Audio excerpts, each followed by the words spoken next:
Oi pessoal, meu nome é Gilberto. Eu me chamo Enzo, sejam bem-vindos a mais um episódio de Comunica Podcast. Antes de tudo, eu queria agradecer à nossa reitoria da faculdade, ao coordenador do projeto Márcio e à nossa coordenadora do curso, Angélica. Hoje estamos aqui com no episódio com um convidado muito especial.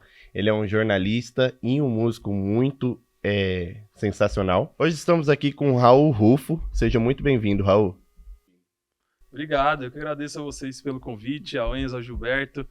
Mandar também um abraço para o professor Márcio, que a gente já se encontrou aqui nos bastidores, a Angélica. Já tive aí desse lado que vocês estão também treinando, colocando em prática o que a gente aprende aqui no curso. Então, muito legal estar aqui, é um lugar que eu me sinto em casa. Esse estúdio também, onde está sendo gravado, já passei por muitas experiências aqui. Então, agradeço muito aí pelo convite. Espero que a gente tenha um bate-papo legal hoje para a galera. Você saiu aqui da Uniderp, você estudou aqui na Uniderp jornalismo, não é? Isso, Gilberto. Estudei aqui. Eu saí da Uniderp em 2017. Me formei aqui em jornalismo.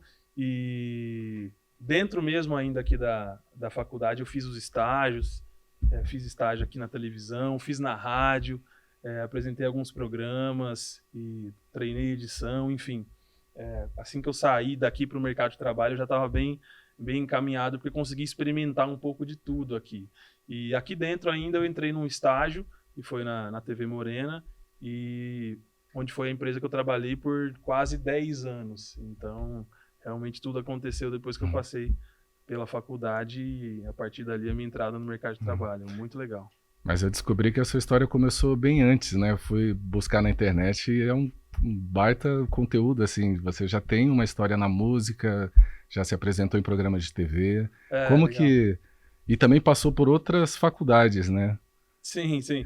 É que a música é uma coisa que sempre esteve presente na minha vida desde criança, porque tanto meu pai quanto a minha mãe, eles cantam e tocam e tudo mais, tem essa proximidade com a música. Não são músicos profissionais, mas minha casa sempre foi uma casa muito musical, assim. Meu avô, por parte de pai, tocava sanfona, todo mundo gostava muito de música, então cresci nesse ambiente e acabei aprendendo, desenvolvendo algumas habilidades musicais. Aprendi a tocar violão com meu pai, né? Cantei com os meus pais por muito tempo na igreja, aprendi muita coisa ali.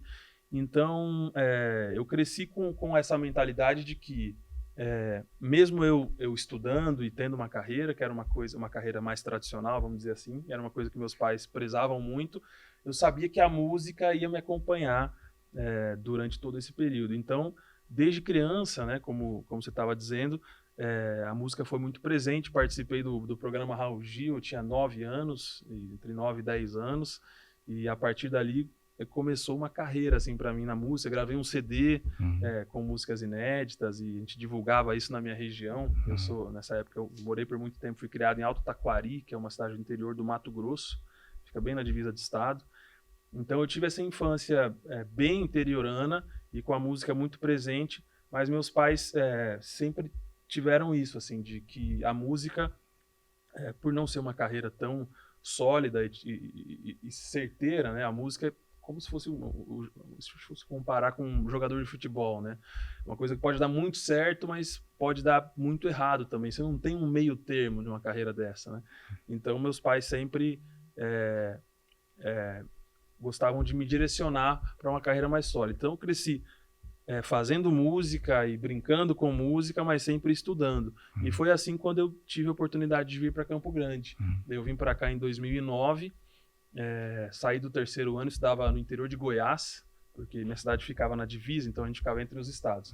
E vim para Campo Grande para fazer faculdade de agronomia, porque meu pai é engenheiro agrônomo e meu irmão também depois veio a se formar em agronomia. Eu vim para cá para fazer agronomia e nessa época eu tinha parado com música, assim, porque é o momento em que a gente, né, tá decidindo a carreira e a gente vai colocar todas as nossas energias na carreira que a gente escolheu. Então eu escolhi agronomia e vim para cá. Só que no meio da faculdade eu conheci um rapaz que era cantor também, então nos intervalos a gente levava o violão e ficava tocando ali na faculdade, e aí a música me puxou de volta de novo.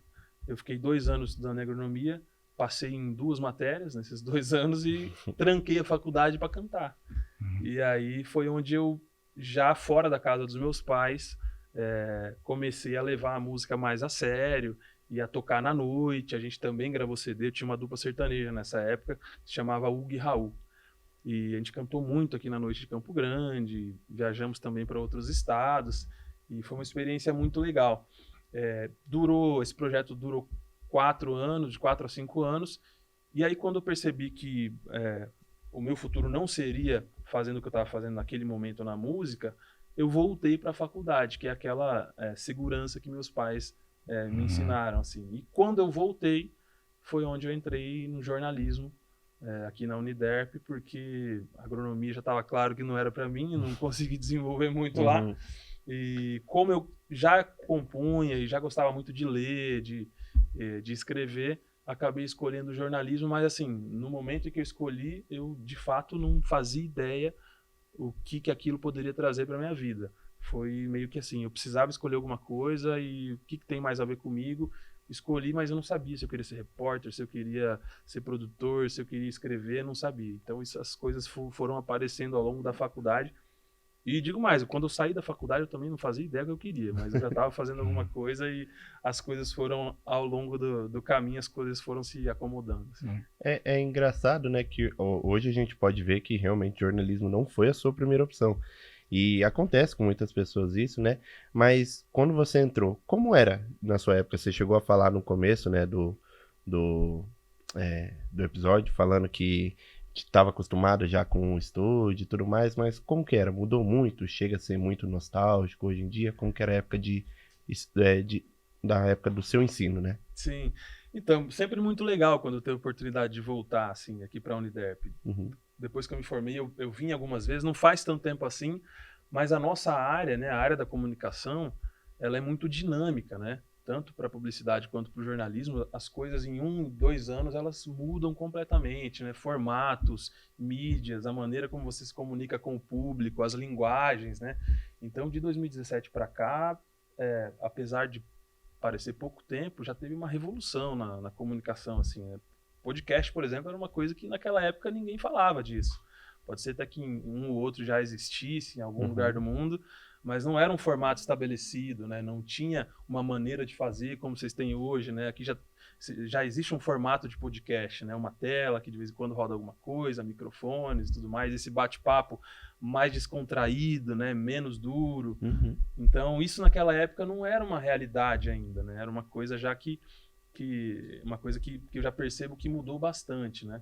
E a maneira como isso é distribuído também, eu acho que mudou muito, né? A gente tinha naquela época um domínio muito maior das mídias tradicionais, das grandes mídias, né? A televisão ainda era basicamente o único lugar de você exibir um conteúdo com impacto assim a nível nacional. A internet já existia, já tinham grandes canais, mas hoje a gente percebe que a coisa está se invertendo, assim, e talvez hoje a internet já tenha um poder um pouco maior até do que a televisão, principalmente em cima dessa geração que está crescendo agora, já consumindo isso.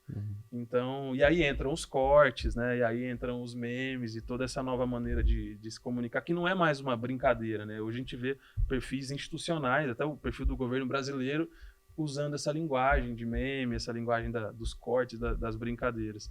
Então, essas mudanças, assim, em pouco tempo a gente já percebeu, e a gente que trabalha com comunicação tem que estar o tempo todo ligado para não ficar obsoleto, né? Porque as coisas vão acontecendo, você vai sendo atropelado, e as coisas tradicionais não vão acabar, o jornal não vai acabar, a televisão não vai acabar, mas novas oportunidades surgem e o mercado de trabalho começa a exigir isso, e se você quer ser um profissional com essas ferramentas, você precisa estar ligado nisso para conseguir uma boa colocação. Então, as coisas mudaram bastante já de lá para cá.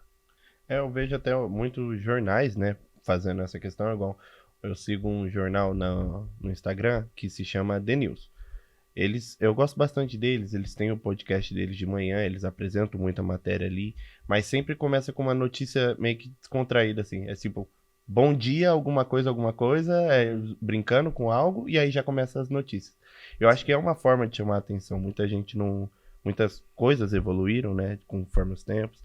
Você comentou sobre a questão de meme, essas coisas, a gente pode ver muitos empresas grandes fazendo, BK com a Netflix, com o Duolingo, então tem bastante coisa assim que eu acho muito interessante.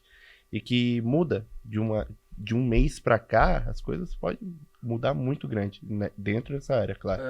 Então tem uma mudança enorme dessa parte. E sabe o que ele fez com tudo isso com esse conhecimento que ele adquiriu na televisão, na comunicação?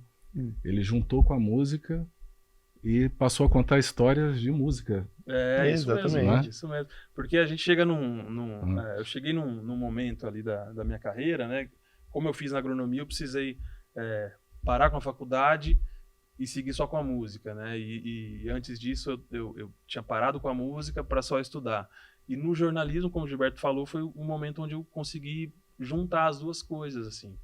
E consegui trabalhar com música, consegui fazer o que eu imaginava que era a minha vocação, e consegui também seguir a minha carreira que eu escolhi, uma carreira acadêmica, e trazer essas duas coisas juntas, assim. E é o que eu faço hoje, assim. Foi onde eu me encontrei, e eu venho fazendo isso já tem uns 4 anos. Começou dentro da empresa que eu trabalhei na TV Morena aqui por muito tempo, e lá dentro eu tive a oportunidade de escrever sobre música no portal Primeira Página. Sou colunista lá até hoje, e quando me deram essa oportunidade, eles precisavam de colunistas na época que eles estavam criando o jornal, me deram essa oportunidade de escrever sobre música. Então foi o momento perfeito para eu juntar as duas coisas. Eu ia estar escrevendo, ia estar fazendo um trabalho de jornalismo, mas eu consegui trazer a música junto, né? E aí aos poucos eu fui desenvolvendo uma linguagem, e pela maneira como as coisas estavam acontecendo na época, eu precisava trazer um vídeo para colocar junto na coluna, porque o Google ia entender a página de uma maneira melhor, ia começar a entregar isso melhor. E aí eu fui gravando vídeos e fui trazendo esses conteúdos que eu pesquisava para o vídeo, para a rede social, e a coisa foi caminhando, e hoje eu consigo trabalhar com as duas coisas. Assim, eu sou metade músico e metade jornalista, e as pessoas que me acompanham conseguem ver esses dois lados, assim. E foi, tipo assim, foi fácil da época que você trabalhava na TV Morena até chegar agora onde você está, né? Foi tranquilo, assim, essa mudança, porque ali você era, tudo bem que trabalhava com as duas coisas, né? Mas era questão de ser jornalista mesmo. Você escrevia sobre essa questão e tudo mais, você tinha uma pauta, uma redação. E aí hoje você ainda faz essas mesmas questões, só que de uma maneira mais diferente, né? Querendo ou não, uma mídia diferente, uma linguagem diferente. Então tem toda essa questão. Como é que foi esse processo de mudança para você? E lá foi assim, Enzo. Eu fazia isso já na TV, e as coisas foram crescendo, só que em paralelo eu já comecei a fazer alguma coisa no meu Instagram pessoal, e criando esses conteúdos, e postando alguns vídeos cantando, e trazendo essas curiosidades. E esse meu trabalho paralelo foi crescendo também. Então eu tinha o meu trabalho ali, cumpria a minha jornada na TV, e quando eu chegava em casa eu esticava um pouco a jornada trabalhando para mim, criando um conteúdo para mim. E eu já tinha essa ideia, eu falei, eu quero crescer os meus canais, as minhas redes sociais, fazendo o que eu gosto, falando sobre o tema que eu quiser, da maneira como eu quiser. E lá na TV eu continuo fazendo o que precisa ser feito, né, trazendo os assuntos que a gente precisa tratar lá. E na TV também eu não falava só de música, tá? Na TV eu fiz muita coisa lá, fui repórter, fui produtor, mas no período em que eu desenvolvi as minhas redes sociais, eu estava como editor-chefe da rádio lá de Cuiabá, da Centro América FM. E era jornalismo hard mesmo que a gente fazia, né? Todos os dias tinha um jornal 6 da manhã, então eu entrava às 5 da manhã na TV, ficava até umas 2, 3 da tarde, e ia para casa, e eu trabalhava com as minhas redes sociais até 6, 7 da noite. E aí eu fiquei um período fazendo essa dupla jornada, e até que as minhas redes sociais começaram a dar sinais que aquilo poderia me dar algum retorno e alguma estabilidade. E então eu fiquei um período analisando assim, e pensando, será que se eu me dedicar full time no que eu faço na rede social, isso vai ser legal? Isso vai me dar um retorno? Eu vou conseguir viver e trabalhar só com isso? Então eu fiquei um período assim fazendo essa reflexão, e até que no fim do ano passado eu tomei a decisão de sair da TV e me dedicar só no trabalho que eu faço de criação de conteúdo na internet. Foi uma decisão muito difícil, porque gostava muito de trabalhar na TV, aprendi muita coisa lá, tudo que eu sei assim, de trabalho, né, eu aprendi nos estágios e na TV, né, cultura empresarial, né, como funciona o mundo corporativo, hierarquia, tudo isso eu aprendi lá. Então, foi uma baita escola para mim também. E foi difícil tomar essa decisão. E aí hoje faz 1 ano e alguns meses que eu estou trabalhando só com a criação de conteúdo.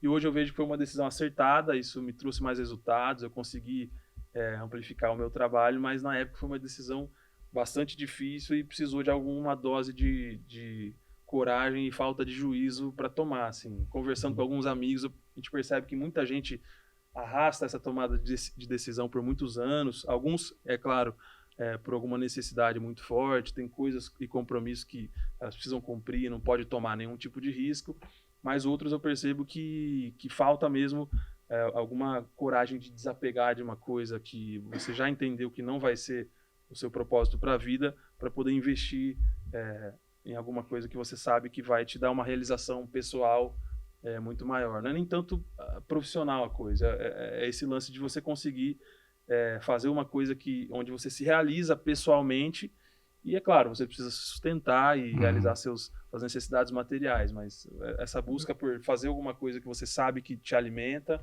acho que é muito bacana e eu sempre incentivo muito as pessoas a seguirem esse caminho. Assim. Eu acho que foi uma falta de juízo do bem, né? Porque, assim, pelo que parece, você deixou as coisas acontecerem, desde a agronomia, que não deu certo, e daí você foi para o jornalismo. Sim. E foi seguindo um caminho que até você conseguiu unir música, jornalismo e hoje ter um sucesso nas redes sociais. Que muita gente fala, como que eu vou começar nas redes sociais falando de cultura, de entretenimento e como que eu vou fazer isso dar certo? Como que você percebeu que chegou num ponto que não tinha mais volta? Eu sempre fui muito aberto, assim, Gilberto, para as oportunidades que iam me apresentando, assim. Até dentro da empresa que eu trabalhei, os desafios que iam me propondo, eu topava, né? Você topa, sei lá, apresentar um programa? Eu não sabia como fazer isso, mas se você acha que precisa de mim para isso, vamos fazer, vamos aprender. Você topa ser produtor? Vamos fazer. Você topa editar? Vamos fazer.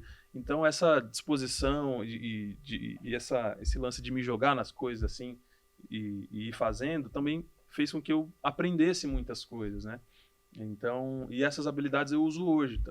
Eu me filmo, sou eu que posiciono a câmera e coloco no tripé, sou eu que edito, sou eu que baixo isso no computador, que trato o áudio e plugo o microfone. Então, talvez se eu não tivesse passado por tudo isso, de toda essa jornada de trabalho que eu tive... De ser um 5 em 1, né? Fazer... Exatamente. Talvez hoje eu não conseguisse fazer o que eu faço da mesma forma, né? Meio que self-made, assim. Então, acho que isso me ajudou muito também para eu chegar onde eu tô hoje e fazer o meu trabalho da maneira como eu faço. Você lembra que momento que você acertou o conteúdo, assim, que você falou? Foi uma resposta do público ou foi sua mesmo? Cara, eu foi lembro. Intencional? Nessa época aí de buscar um trabalho pessoal, eu entrei numa de fazer live no TikTok, cara. Eu fazia live no TikTok todos os dias. Fazia de segunda a segunda 1 hora de live. Porque o TikTok remunera, né, pelas lives. Então eu fazia essas lives e entrando uma graninha e aí para suas lives bombarem, você também tinha que produzir conteúdo e ir jogando no TikTok. Então todo dia eu pensava num conteúdo e ia colocando. Aí um dia eu fiz um vídeo, veio na cabeça assim, eu fiz músicas que você conhece, músicas que você conhece, mas só sabe o refrão. Acho que não é bem isso, mas a alma da coisa é essa. E aí eu cantei uma música do Tim Maia. Ela começa assim: de repente a dor de esperar terminou e o amor veio enfim. Ela tem uma introdução longa e a introdução dela ninguém conhecia e o refrão é muito conhecido, todo mundo conhece. Aquela: você é algo assim, é tudo pra mim, é mais que isso. Eu postei esse vídeo lá e até então meus vídeos davam lá 500 visualizações, 400, tal, 300. Aí postei esse vídeo e passou um dia, no outro dia eu entrei no TikTok, começou a subir as notificações e os comentários, e aí o vídeo tava com 2.000, 3.000, falei, ué, o que aconteceu? E a galera comentando, puta, é verdade, eu não conhecia, que legal, tá, né? E aí esse vídeo foi andando e passou de 1 milhão, assim, esse vídeo, tipo, coisa de 2 ou 3 dias. E aí eu falei, cara, acho que Foi o tem termômetro, alguma né? coisa aqui. E aí eu fiz tipo uma série desse tema, assim, Entendi. músicas que você conhece, mas só conhece o refrão. Porque muita gente é cantor só de larará, né? Larará, larará, Você e ouve depois... mais o que passa nas propagandas. Nessa época tinha muita propaganda, som livre, não sei o que. Você grava o refrão, mas a estrofe você não sabe. E querendo ou não, isso já é a realidade hoje em dia, né? Tipo, a gente passa por um lugar, escuta o refrão, fica na cabeça. E gruda, porque é um chiclete, né? Sim, ainda mais E na aí internet, que você tem pouco tempo, né? O refrão vai bater. Então é mais fácil. Hoje, querendo ou não, ali você não esperava isso. Não. E olha onde você chegou, né? 1.600.000 de seguidores só no Instagram. Você sabe que, tipo, ao total, quanto mais ou menos de seguidores você tem hoje em dia? Então, não parei pra somar, assim. No Instagram é onde eu tenho mais, mas eu tenho no TikTok eu tenho 500 e poucos mil. No YouTube eu tenho 260 e poucos mil. Então tem um pouquinho em cada lugar, mas no Instagram é onde eu tenho mais. Tem no Facebook também tem um pouquinho. E hoje, tipo, hoje você já alcançou um patamar grande, né? Querendo ou não, são um público, muitas pessoas, né, assistindo, compartilhando e dando likes e etc. Mas você já parou pra pensar ainda, tipo, aonde você quer chegar mais, o que já tem alguns planos, né, pro futuro e etc? Eu tenho, Enzo. A minha ideia é o seguinte, eu queria me consolidar, assim, criando conteúdo e conseguir trabalhar com isso. Aí depois eu desenvolvi os meus próprios produtos, que são os livros, né? Eu escrevi 2 livros, que é o mínimo que você precisa saber sobre música, e que é um livro que eu falo de curiosidades em geral sobre música, faço uma introdução à música para quem gosta de música, mas desconhece alguns termos, né? Técnicos que a galera usa, mas de um jeito fácil de entender.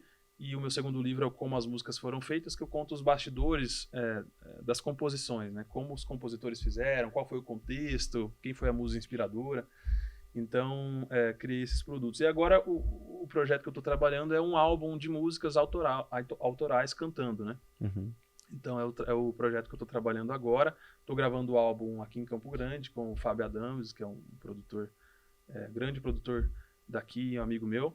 Então, é nisso que eu estou focado agora. Não vou deixar de criar conteúdo, de trazer as histórias que as pessoas gostam de assistir, mas terminando esse álbum, eu vou abrir mais um pedacinho desse leque aí da criação de conteúdo e trazer mais esse conteúdo, porque na rede social hoje tem gente que gosta só das histórias e não quer me ouvir cantar.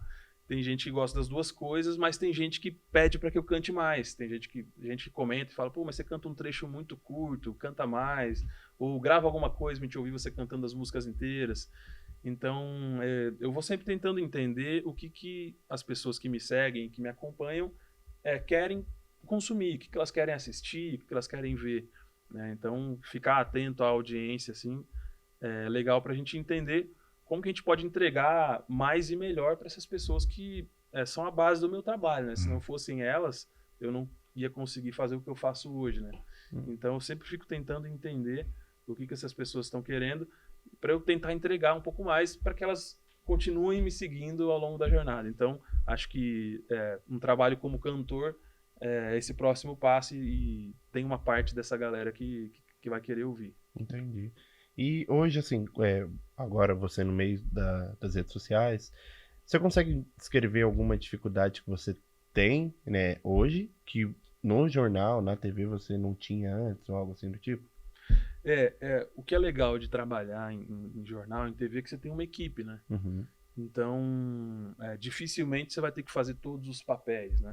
Porque na rede social, como a gente estava dizendo, a gente se filma, a gente edita, a gente grava e a gente distribui no seu próprio canal. Então, na televisão, né, o fato de você ter uma equipe ajuda você se especializar um pouco nas produções, se aprofundar um pouco mais nas produções. Então, quando a gente estava na televisão produzindo séries de reportagem, você tinha um produtor que focava só em pesquisa, em marcar os entrevistados, em reunir informações, né, em municiar o repórter com boas informações para o repórter poder ir para a rua. Aí esse repórter pegava isso, ia para a rua e gravava entrevistas e escrevia textos. Aí depois você tinha uma terceira pessoa que só editava aquele material, passava o dia dele todo fazendo aquilo. Então, você consegue fazer um trabalho um pouco mais refinado, né, com um acabamento um pouco melhor. E isso é uma coisa que eu sinto falta hoje. É claro que a gente tem o objetivo de, conforme as coisas forem avançando, a gente formar uma equipe também. Hoje tem criadores de conteúdo que já tem uma estrutura maior, outros com estruturas parecidas com estruturas de televisão. Tem criador que tem estúdio em casa, que tem equipe. Mas a gente que está começando, a gente ainda faz as coisas meio sozinho, mas sonhando em um dia conseguir vencer essas dificuldades que a gente não tinha quando fazia um trabalho com uma equipe um pouco maior. De fato. Acho que o que você falou sobre querer ou não a gente se gravar, tem toda a questão de iluminação, toda a questão de áudio, né, e tudo mais que depois tem que tratar, acaba sendo muito, assim, por um lado complicado, mas por outro lado também é benéfico, né, porque você vai atrás, aprende e tudo mais, você já entende que, não, dessa vez eu fiz assim, então, às vezes o público gosta desse jeito. Aí, no outro vídeo você fez diferente, às vezes o público não gosta tanto. Igual você comentou, né? Tem gente que prefere você cantando, tem gente que prefere você contando história, né? Então, é legal que você entenda essa dinâmica, né? Pra ir melhorando o público e aumentando mais e mais o engajamento, né? Sim. Eu acho muito bacana isso. Sabe o que eu queria saber dele? Você falando disso? Okay. De público, de sentindo o que dá certo, o que não dá. Essas histórias que você conta da música, né? Essa pesquisa, como que você encontra essas histórias, esse resultado? Você conta coisas que pouca gente sabe, né? E por isso que é um sucesso de visualização. Tá, legal. Vozeirão, né? Como que você chega nesse resultado, assim? Saber das histórias que realmente vão... E são, né, conta uma, por exemplo, assim, que as pessoas estão ali, que pegou.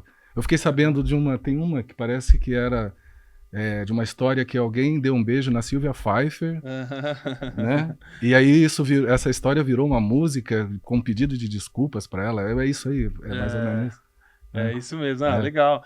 Então, essas histórias, o trabalho que eu faço, eu costumo dizer que é um trabalho de garimpo mesmo, assim, porque as pessoas acham que toda música tem uma história.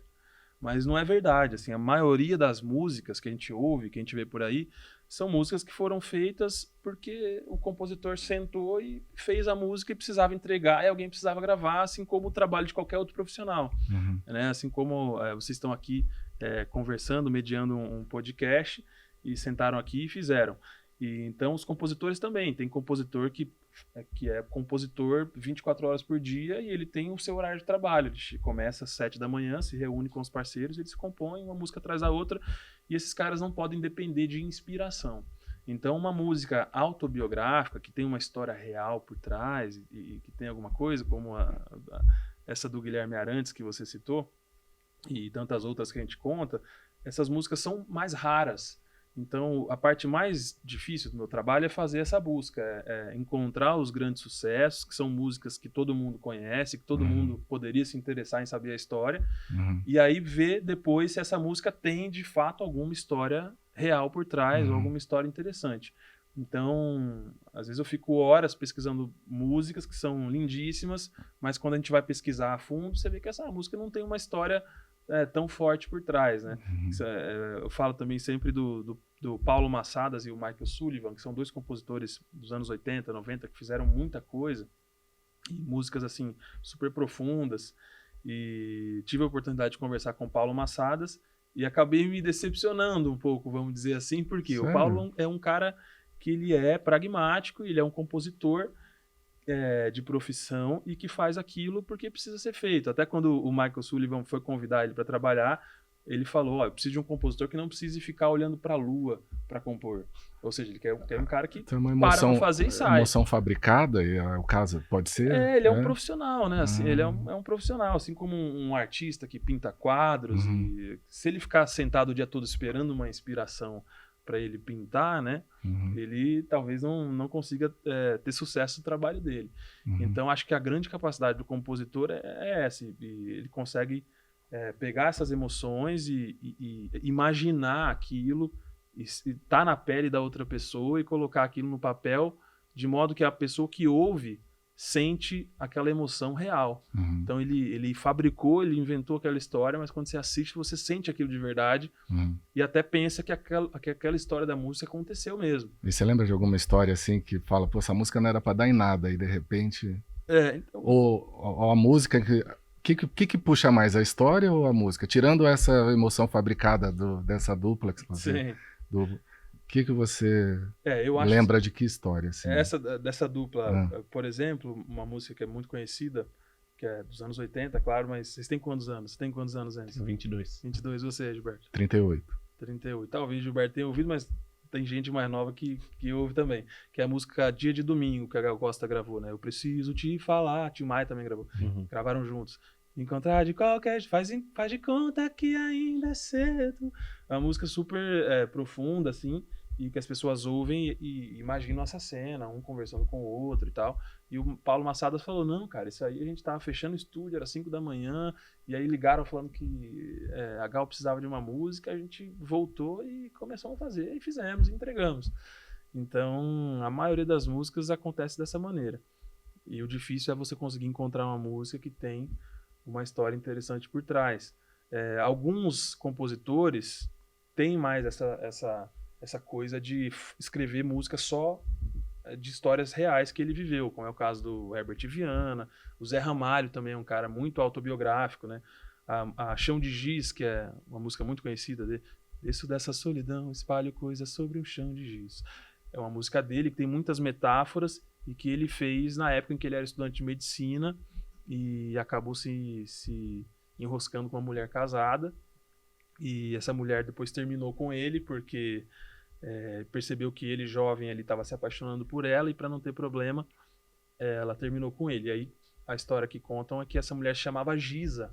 E aí ele fez essa música Chão de Giz. E se você reparar na letra toda, ela vai desenrolando essa história de uma paixão meio que proibida e que precisou acabar, né? Então, o Zé Ramalho, quase todas as músicas dele são nesse sentido. Garoto de Aluguel, conta a história de um garoto de programa. É uma história que ele viveu também quando veio do Nordeste para São Paulo. Ele acabou trocando o amor por dinheiro por um momento.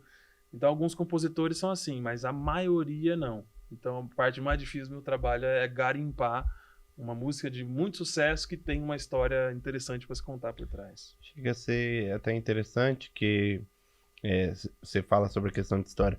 Hoje, eu acho que tem muita gente que às vezes tem aquela questão, eu falo mais bem mais nichado, eu acho que essa questão de fazer uma música porque tá com intriga com outro músico. E aí eles meio que fazem uma música atacando essa pessoa e essa pessoa vai lá e dá uma música de resposta. Uhum. Aí fica nessa daí. Eu acho que é algo que puxa muita fama, né? Querendo ou não, é uma polêmica, né? Sim, aí quem fez isso também. nos anos 80 que deu certo foi o Traje a Rigor, né? Aquela Nós Vamos Invadir Sua Praia, que eles eram paulistas na época e estavam fazendo rock and roll e se mudaram para o Rio de Janeiro para fazer o rock and roll lá. Então eles estavam dizendo para os cariocas, para os músicos cariocas, nós vamos invadir sua praia. E então foi uma provocação e que na época deu muito certo. Foi um dos maiores sucessos do rock dos anos 80 nessa pegada que você falou. Assim. Acho que o pessoal leva muito, assim, por ser polêmica, né? O pessoal leva muito a brincadeira algumas coisas, né? O pessoal fala, caramba, o cara atacou tal pessoa, fez isso. Acho que hoje, um que eu posso citar, assim, que eu não vou atrás de muitas histórias, né, como você. Mas hoje eu acho que um que eu posso citar seria o caso que aconteceu, não aqui no Brasil, foi do Grammy, não lembro de quantos, que foi da época do Eminem com a Christina Aguilera, que tem muita gente que fala bastante. E daí falam muito sobre isso, só que ficou famoso pela resposta do Eminem atacando diretamente a Christina Aguilera. E às vezes as gravadoras e os marqueteiros envolvidos, e até os artistas, acabam fazendo isso até de maneira já estratégica, intencional, assim. Às vezes o cara bola uma briga, alguma treta ali na superfície, mas lá no fundo, às vezes isso foi meio que arquitetado. Isso tende a acontecer. Faz sentido. Na publicidade isso acontece muito, né? De um afinetar o outro, assim. Acho que não combinado, mas nos anos 80 também a Pepsi e a Coca faziam muito. Acho que recentemente até hoje a Pepsi fez aquele do usando o urso da Coca. E aí pegou Isso, muita genial. fama. Pra mim foi uma propaganda incrível. Eu gosto daquela antiga que o carinha vai comprar naquelas máquinas de refrigerante e ele pega 2 cocas. Não, eu não sei se eu tô trocando as marcas, mas ele pega 2 cocas, pega uma, pega a outra, aí ele coloca no chão as duas e sobe em cima das latinhas para conseguir alcançar o botão da Pepsi. Aí ele clica na Pepsi, ele larga a Coca lá, pega a Pepsi e vai embora. Na época era uma grande alfinetada, né? Sim. Eu acho que no Brasil, o CONAR, né, que regula, eu acho que eles não... Acho que é proibido no Brasil esse tipo de provocação direta, né? Mas a galera começa a achar maneiras de fazer isso de um jeito diferente. O BK tá meio craque nisso, né? Atualmente. Tem feito algumas alfinetadas, não diretamente, mas eles fazem. Teve uma época que foi até engraçado eles fizeram o próprio BK, um estabelecimento do BK, não lembro agora onde, no Halloween.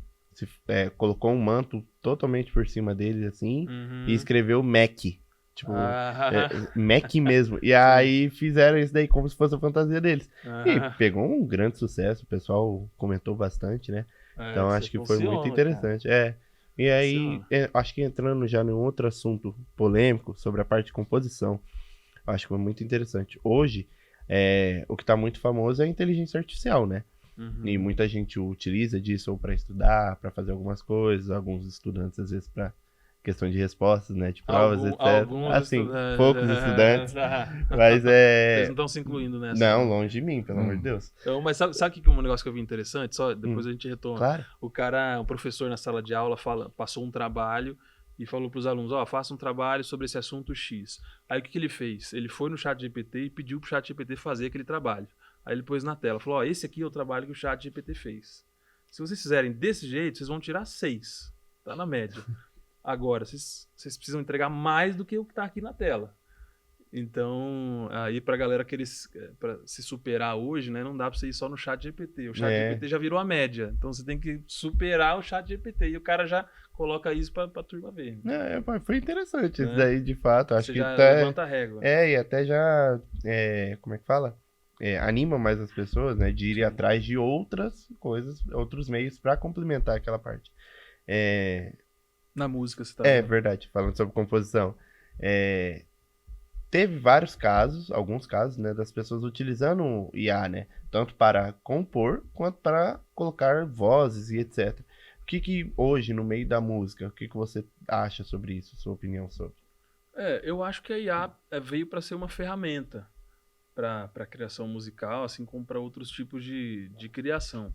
Mas a grande discussão hoje com música e inteligência artificial porque a inteligência artificial ela se vale de um banco de dados de coisas que já foram criadas. Então, quando você pede para a IA criar uma música, por exemplo, ela vai ouvir todas as músicas do mundo que já foram feitas de uma maneira muito rápida, já ouve tudo que foi feito no Brasil, daquele estilo que você pediu, e aí a partir daquilo, ela de uma certa forma calcula aquilo e mistura e te dá uma música nova. Então, o que as gravadoras e os compositores estão brigando para que aconteça é que isso já está caminhando, acho que já teve uma decisão, acho que se não me engano é o Suno que já está dando esse relatório para as empresas, para as gravadoras, é que essas músicas que a IA usou para fazer uma música nova, a IA remunere os compositores, os produtores dessas músicas. Então a IA está pagando o direito autoral das músicas que ela usou como referência para criar uma nova música.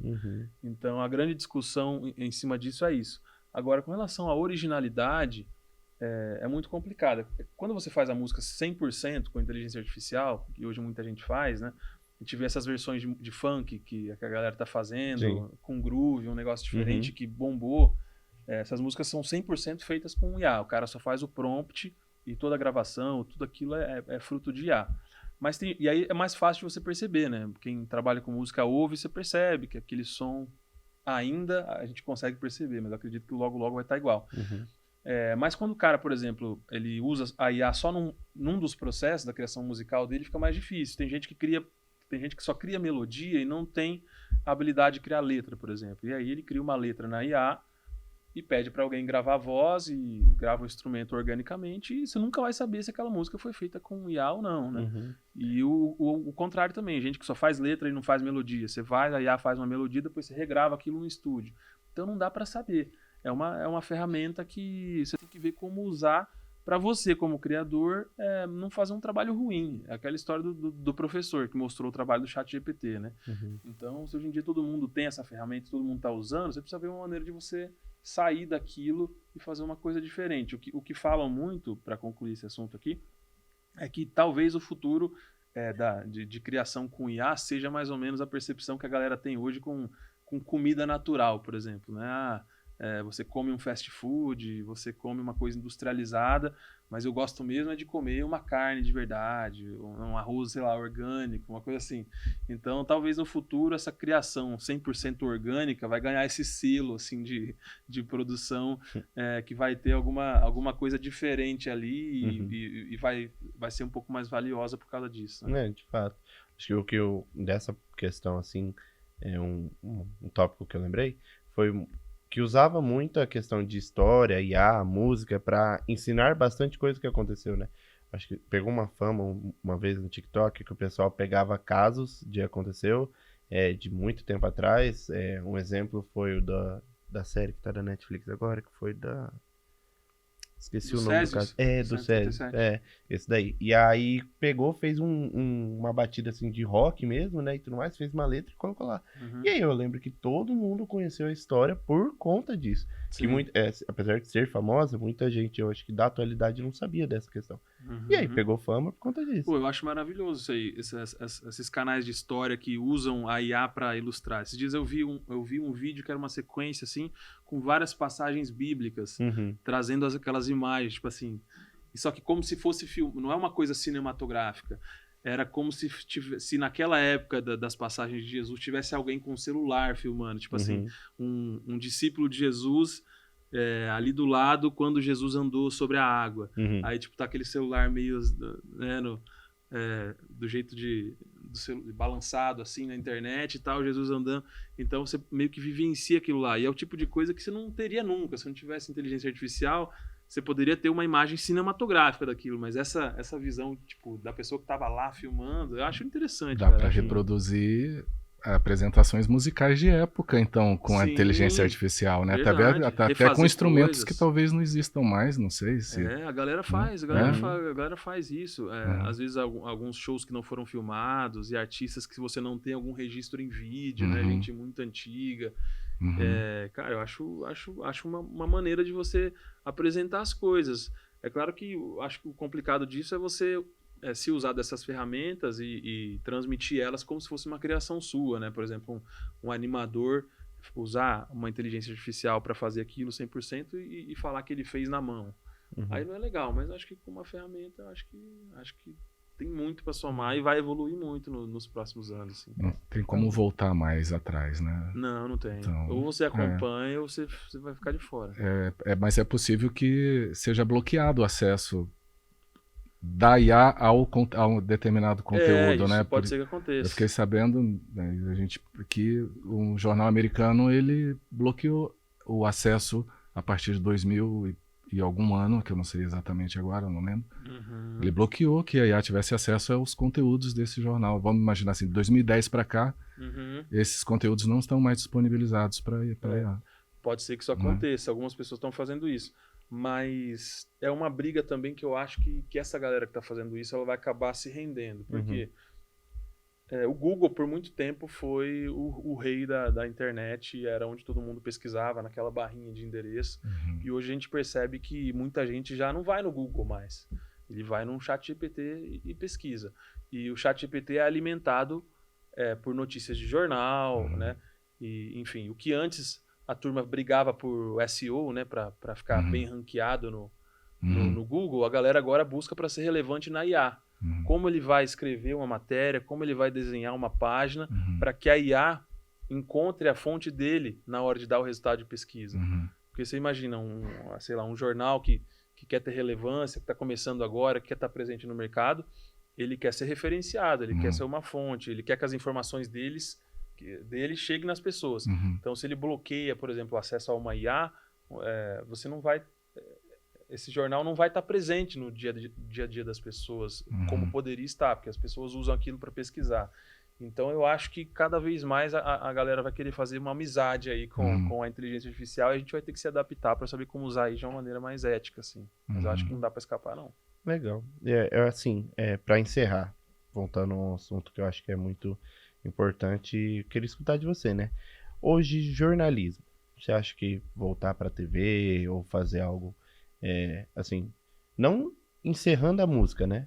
Essa questão, mas voltar para essa parte mesmo, assim, você acha que hoje ou futuramente teria alguma chance de voltar a fazer isso, você? Eu acho que sim, eu gosto muito de televisão e acho que nenhuma mídia hoje tem o impacto que a televisão tem ainda, assim, com a massa mesmo, você atingir aquela quantidade de pessoas de uma vez só e conseguir conversar com milhões, assim, de uma vez, com 30 milhões, 40 milhões, às vezes quando você tem uma programa, audiência né? legal de uma vez só. Na internet você consegue isso, mas ao longo de dias, de aquilo foi anos, né? Às vezes um conteúdo às vezes, rodando. e às vezes nem isso, né? Porque você tem lá 50 milhões de views, às vezes, 10 milhões de views. Não é que 50 milhões de pessoas viram, é que às vezes uma pessoa viu 4, 5 vezes, 6 vezes, 10 vezes. Exato. Então, num conteúdo que deu 50 milhões, às vezes foram 2, 3 milhões de pessoas que assistiram. Agora a TV não, a TV realmente ainda é muito forte e você consegue conversar com muita gente. E eu gosto da linguagem da TV e eu faria assim, eu acho que se tivesse algum projeto legal que conversasse com o que eu faço hoje, com música, é uma coisa que eu faria assim. Toda aquela questão, né, de missão e valores, né, querendo ou não, hoje você é uma empresa. Utiliza missão e valores, qualquer 150, 200 mil pra mim. De fato, né? Não, mas Só fala onde assina, né? Assim, dependendo da missão e dos valores. A gente entra num acordo ali muito bacana, né? Cara, mas pra finalizar, realmente foi muito importante ter essa conversa com você, tanto para nós, né, que estamos aqui hoje em dia, para as pessoas que querem conhecer mais sobre a questão do nosso curso, né, de comunicação. E eu acho que foi importante para mostrar que a comunicação não é só jornalismo ou redação ou repórter, agência, essas coisas. Acho que é muito importante mostrar que temos muito a aprender em várias áreas, né, vários lugares. E hoje, para encerrar, queria saber de você, tem alguma dica para dar para as pessoas que estão entrando nesse meio, né, nessa carreira, o pessoal que está se formando, ou até mesmo o pessoal que já se formou, né, e quer alguma experiência a mais? Eu acho que para quem está saindo da faculdade agora, é importante saber que o mercado de trabalho é competitivo e essa história de que comunicação paga pouco e de comunicação ganha pouco, cara, é balela, tá? Eu conheço muita gente que ganha muito bem. Vocês escutaram, né? Pois eu sei que esse é um sorriso assunto... da galera, ó. Esse é um assunto no curso de comunicação muito latente. Assim, quando a gente faz jornalismo, a gente vai publicitar, vai ganhar pouco, tem que fazer o que você gosta. Isso não é verdade. Isso vai depender da postura da pessoa quando ela for pro mercado. A gente convive com muita gente, percebe que às vezes o cara é contratado, você vai para uma agência e você foi contratado para ser redator.